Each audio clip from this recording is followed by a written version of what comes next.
He didn't take the weekly one where you can think about things and have free psychological therapy and write jokes anecdotally. This guy took the weekend workshop, so that was insane. He's now a full-blown alcoholic, which is great, okay? Keep the coffee. This guy's also addicted to heroin. No, I'm just kidding. Probably one of the friendliest guys in the world. This guy's penis is so big. How big is it? That's what he said. And so he's allergic to bees. Before every show he has sex with 2 beehives. His penis is so big right now, it's unbelievable. He's coming to room 221 as well. They start the car. Actually, this guy's a hotelier by the day, and at night he's being funny. Can we give a warm welcome to David Keane? David.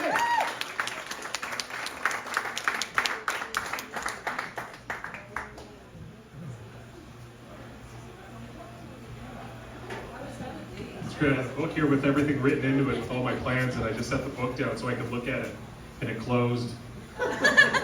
So Stu's, which is fine, because there's a light that they're going to signal me with when I'm done, because I ramble and I go on, and I'm terrible. So I'll try to get to my jokes at some point.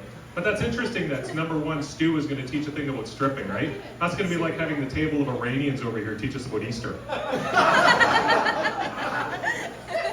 I'm from Canmore. Don't be too impressed. I rent. I'm not there. I don't live there because I'm rich. I live there because it's the closest place to where I work. And Canmore's a fantastic place to live. It really is. Except our economy there is based on the strategy called fuck the tourists. And when I go to the grocery store, they don't know I'm not a tourist, so I have to pay $12 for an onion. Do you guys ever use the elevator, and when you go to the elevator, you're in a rush? So you press the button a whole bunch of times to try to make it go faster, right? Yeah. What if that's actually how it worked? What a dick move that would be, right? You're running a little behind, so you hit the button like 6 times, the door flies open, there's some hysterical mother and her 2 crying children picking themselves up off the ground, groceries everywhere, and all you have to say for yourself is going up? You know, I was thinking about it. It must be a tough time to be a bum. Right? I like you because you're laughing. I'm telling every single joke for you. What's your name now? Yeah, you're the only one laughing. Never mind, I'm giving up. I'm sorry. There goes the half a minute that I'm not going to get back. Hey, what was I talking about? I was talking about how tough it is to be a bum. Remember the golden age of the bum? It wasn't that long ago. Back when we'd always walk around, we'd all have pockets just full of change. And if we gave some of it out, it would make our pants fit better. But then also, you know, it's been like 50 years since you could buy something for 50 cents, so what else were we going to do with it? So somebody would come up and they would ask, you have a very good laugh. You're fantastic. There's 2 things distracting me right now. Yeah, there's 2 things distracting me right now. Your fantastic laugh, and what's up with the ceiling? It's like they're like, I'm going to open the Offside Pub. You know, the first rule of opening the Offside Pub, we have to have a very, very fancy ceiling. Anyway, back to the bums. So you didn't have anything to spend this money, so a bum would come up to you and would say, hey, can I get some spare change? And you'd be glad to give it to him. You'd take a handful out, you know, you'd pick out the loonies and toonies and keep those for yourself, toss the pennies, and you'd give them the rest, and you'd feel like you just solved homelessness, right? Remember there were like urban myths about panhandlers, right? That they made 6 figures? Your dumb buddy would always be like, yeah, I think those guys make more than lawyers.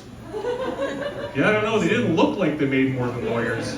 But you know, maybe they just shit their own pants to stay on brand. The tough part now is, nobody has money. Sure, there's a few people in this room who are saying, I have money, but we know you sell drugs, so just keep quiet about that. But most people don't have money. I tap for everything, right? I tap my card for everything. So a guy asked me now if I have any spare change. I feel like I have to break the news to him. Buddy, it's 2025. Nobody has cash anymore. We gave up cash a while ago, along with smoking in restaurants and flirting at work. So the only change I have, the bums know what they do, they need the tap.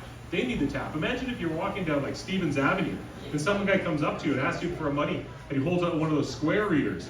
You'd have to be really quick on your feet to not lose $5 to him, eh? You'd have to be like, oh, do you take American Express? And then beat him while he's trying to ask you for your debit card. I only carry one form of money on me now. I only think I have a loonie. What do you guys think my loonie's for? Yeah, you're right, the Superstore card. The Superstore card, and I'm not giving that dollar to anybody. That's the one thing that's keeping me from being that loser in the grocery store walking by with a bag of potatoes. Speaking of the grocery store, I said, I look at the time. How am I almost out of time? That's my thing. Anyway, let me tell you about the old guy I saw at Costco. So speaking of the grocery store, I was at Costco and I saw this really old man. He was like maybe 90 or 100 or however old people could possibly be. He was in a wheelchair, he had oxygen, he was being pushed around.